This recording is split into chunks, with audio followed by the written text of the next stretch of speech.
Finally നമ്മളൊക്കെ കാത്തിരുന്ന ആ ഒരു മൊമെന്റം എത്തിയല്ലേ.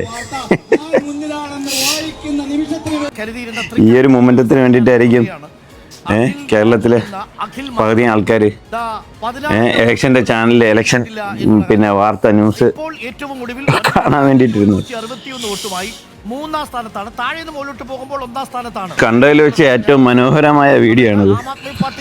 അടുത്തത് അഖിലാണ്. താഴെ നിന്ന് മുകളിലോട്ട് പോകുമ്പോൾ അഖിൽ മാരാർ 93 വോട്ടുകൾക്ക് അഖിൽ മാരാർ എന്ന അഖിൽ എന്തൊക്കെയായിരുന്നല്ലേ. മലപ്പുറം കത്തി, ഇപ്പോൾ പിന്നിലാണ്. ആദ്യം youth Congress machine gun, bomb എന്നൊക്കെ പറയും പോലെ പിന്തുണ പ്രഖ്യാപിക്കുകയും പിന്നീട് അവിടെ നിന്ന് തിരിച്ച് യുവമോർച്ചയിലേക്കും BJPയിലേക്കും ഒക്കെ വന്ന് അവിടെ നിന്ന് അഖിൽ മാരാർ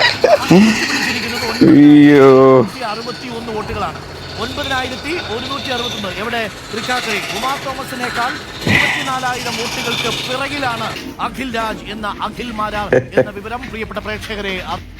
ചക്കദിനം ചെന്നപ്പോ ചക്കെല്ലാം തമ്പാനൂർക്ക് പോയി. തമ്പാനൂർ ചെന്നപ്പോ മാവില ചക്ക കാക്കി. മാവില ചക്ക തിന്നാൻ പാടുന്നു. മാവിലായി ചെന്ന നാളത്തിൽ തന്നെ താമര പോലെയല്ലേ ഇരിക്കുക. എന്നെ സംബന്ധിച്ച് ഇപ്പൊ ചക്കയുടെ കാലാണ്. വേഗം കഴിക്കട്ടെ. MLA കഴിച്ചിട്ട് പോട്ടെ ആദ്യം.